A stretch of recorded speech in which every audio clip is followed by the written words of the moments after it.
नमस्कार बच्चों। आज अपन अभिज्ञान शाकुंतलम के तीसरे अंक में राजा की जो अपने मित्र को नगर में भेजने के पश्चात जो उदास मन वाला राजा था उसकी स्थिति का इस प्रकार से चित्रण किया है कि राजा जैसे प्रवेश करता है तथा प्रविशति काम्य मानो अवस्था राजा, कि राजा कामियों की अवस्था में, कामियों जैसी अवस्था में राजा का प्रवेश होता है। राजा निश्वस्य लंबी श्वास लेके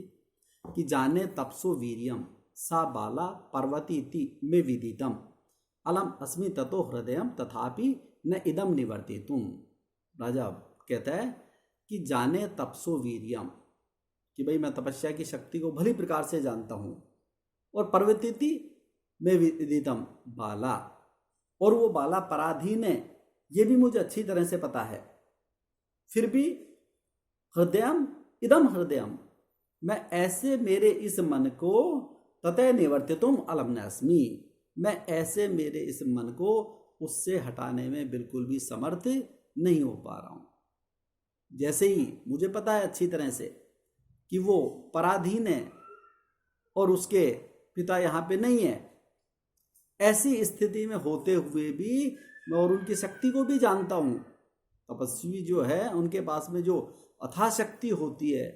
निगूढ़ जिसे कहा है कि गुप्त शक्ति इस प्रकार की होती है कि वो एक तरह से सूर्य के समान तेजस्वी इस प्रकार का उन्हें बताया है। तो वो भली प्रकार से जानता हुआ भी मैं अपने मन को मैं वहाँ से हटाने में समर्थ नहीं हो पा रहा हूँ। ऐसा होता हुआ भी इस प्रकार से मैं उसको अपने मन को समझाने में समर्थ नहीं हो पा रहा हूँ। ऐसा राजा इस प्रकार से अपने मन की बात बताता है। फिर राजा चंद्रमा के और उसके लिए कहता है कि मदन बाधा निरूप्य काम पीड़ा का अभिनय करके कि भगवान कुसुमायुध त्वया चंद्रमा साचय विश्वसनीयाभ्याम अतिसंधीयते कामी जन सार्थम, यानी आपका विश्वास योग्य आप और चंद्रमा के द्वारा, कामदेव के लिए कह रहे हैं कि आप और चंद्रमा दोनों के लिए, दोनों इस प्रकार से कामी जनों का समूह इस प्रकार से अत्यधिक एक आपके द्वारा प्रताड़ित किया जाता है। क्यों? जैसे बता रहा है कि तव कुसुम सरत्वम शीतरश्मित्व इंदौ द्वयम इदम अयथार्थम दृश्यते मद विदेशु, कि विसर्जितम हिम गर्भ अग्नि इंदुमयुखै त्वम अपीच कुसुम बाणार वज्र सारी करोसी, कि जैसे तुम्हारा क्या है कि कुसुम सरत्वम फूलों के बाणों वाला होना, आपका फूलों के बाणों वाला होना, और इंदौ शीत रश्मित्वम, और चंद्रमा का शीतल किरणों वाला होना। ये प्रसिद्ध है आपका इस प्रकार से फूलों के बाणों वाला होना और चंद्रमा का शीतल किरणों वाला होना, ये दोनों प्रसिद्ध है। लेकिन द्वयम मई मद विदेशु अयथार्थम, लेकिन ये दोनों मेरे विषय में अयथार्थ दिखाई दे रहे हैं, एक तरह से झूठे दिखाई दे रहे हैं। तुम्हारा फूलों के बाणों वाला होना और चंद्रमा का शीतल किरणों वाला होना, ये मेरे विषय में असत्य दिखाई दे रहे हैं। जैसे इंदु हिमगर्भ अग्नि मयु के अग्नि विसर्जती, कि जैसे चंद्रमा अपने तुषारपूर्ण किरणों से अग्नि की वर्षा कर रहा है, अपनी जो शीतल किरणें हैं जिनके लिए वो प्रसिद्ध है, उससे ऐसा लग रहा है, जो वो किरणें मेरे पास आती है तो ऐसा लग रहा है मानो आग आ रही हो, आग उगल रहा हो चंद्रमा। और तुम्हारा भी कुसुम बाणान वज्र सारी करोसी, और आपका भी उन फूलों के बाणों को जो जब मेरे पास आ रहे हैं तो मुझे ऐसा लगता है जैसे वज्र के समान प्रहार हुआ। यानी राजा वियोग अवस्था में है और वियोग के समय जो अनुकूल चीजें हैं वो भी प्रतिकूल दिखाई देती है। राजा इस समय योगावस्था में है और बहुत ज्यादा विचार कर रहा है कि हे कामदेव, आपका इस प्रकार से फूलों के बाणों वाला होना और चंद्रमा का शीतल किरणों वाला होना ये बहुत प्रसिद्ध है संसार में, लेकिन मुझे जैसे कामियों के लिए ये दोनों ही चीजें ऐसा लग रहा है जैसे असत्य दिखाई दे रही है, झूठी दिखाई प्रतीत हो रही है मेरे जैसे लोगों के विषय में। जैसे चंद्रमा अपनी उन शीतल किरणों से मेरे ऊपर अग्नि की वर्षा कर रहा है, जब वो शीतल किरणें मेरे पास आ रही है तो मुझे ऐसा लग रहा है कि जैसे मानो अग्नि की वर्षा हो। और तुम्हारा भी इस प्रकार से जो फूलों के बाण मेरे पास आ रहे हैं वो भी मुझे ऐसा लग रहा है जैसे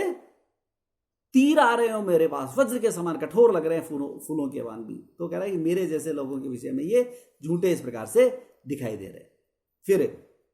आगे राजा अपने उस वियोग अवस्था में चल रहा है, उसी में ही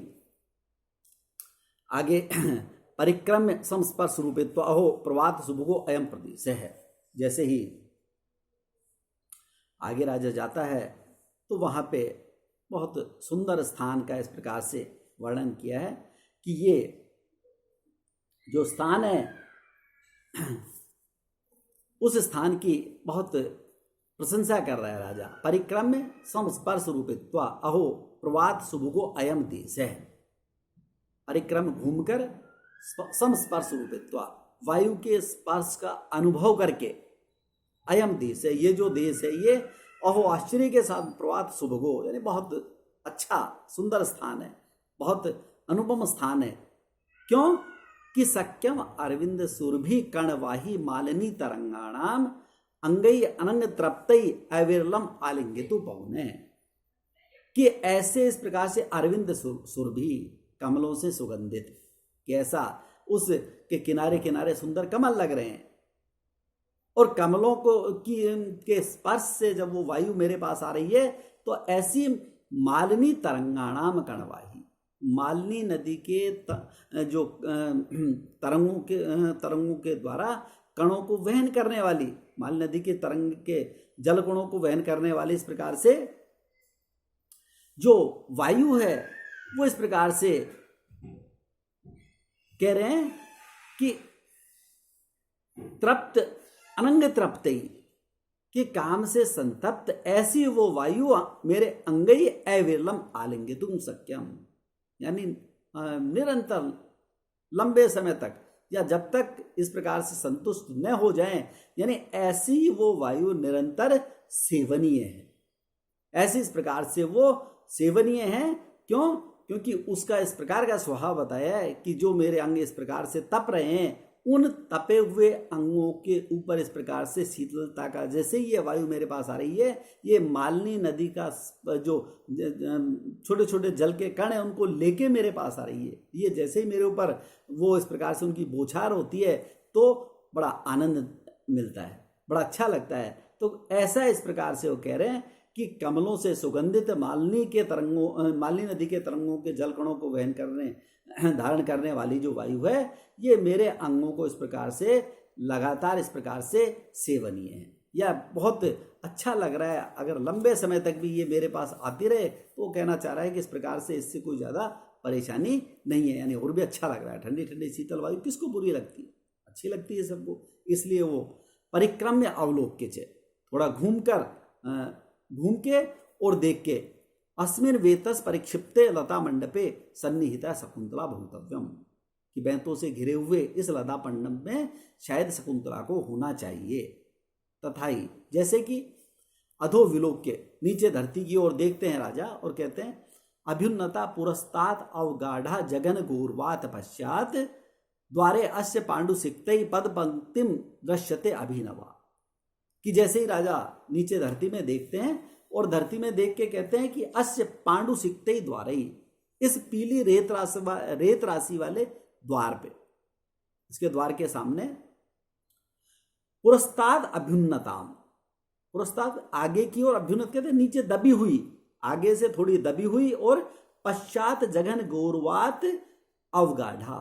और पीछे से जंघाओं के भारी होने के कारण नीचे धसी हुई। वजन शरीर में, जैसे शरीर में पीछे वाला भाग भारी होता है उससे पीछे वाली जो एडी है वो थोड़ी धसी हुई है, ऐसी इसके कारण अभिनवा पद पंक्तिम दृश्यते, अभिनव कहते नवीन, जो थोड़ी देर पहले इस प्रकार से मिट्टी के ऊपर जो चिन्ह दिखाई दे रहे हैं, बालू मिट्टी है, उस बालू मिट्टी के ऊपर राजा जैसे आगे देखते हैं सामने करे जो पीली रेत राशि वाले दीवार के सम्मुख इस प्रकार से जैसे ही नवीन पैरों के चिन्ह दिखाई दे रहे हैं राजाओं के, ऐसे इस प्रकार से जब चिन्ह दिखाई दे रहे हैं तो उन चिन्हों से ऐसा लग रहा है जो आगे की ओर हल्का है और पीछे की ओर भारी है। ये अनुमान इससे ऐसा होता है कि शायद ये शकुंतला का ही है इस प्रकार से। क्यों? कि आगे से हल्का, इस प्रकार से जो युवतियां हैं उनका आगे से थोड़ा हल्का होता है और जंघाओं के भारी होने के कारण पीछे से वो थोड़ा ज्यादा जोर एडी पे लगाती हैं, उससे वो थोड़ा धस जाता है पैर। ऐसा इस प्रकार से नीचे की ओर धसा हुआ जघन घूर्वाद अभिनवा पद पंक्तिम दृश्यते। जंघाओं के भारी होने के कारण नीचे दबा हुआ जो इसके नमीर पैरों के चिन्ह ये दिखाई दे रहे हैं, इससे ऐसा लगता है कि वे शकुंतला को ऐसे इस लता मंडप में होना चाहिए, बैंतों से घिरे हुए। क्यों? क्योंकि दोपहर का समय है और दोपहर के समय अक्सर इस प्रकार से कोई भी व्यक्ति हो वो ऐसे शीतल स्थान का आश्रय लेके आराम करता है, तो निश्चित रूप से शकुंतला को भी यहाँ होना चाहिए। और ये जो पैरों के चिन्ह दिखाई दे रहे हैं इनसे ऐसा लगता है कि शायद वो यहीं पे है। क्यों? इनके अलावा ऐसे दिखाई नहीं देता, लेकिन इनसे ऐसा लग रहा है कि शायद वो यहीं पे है। आज इतना ही, धन्यवाद।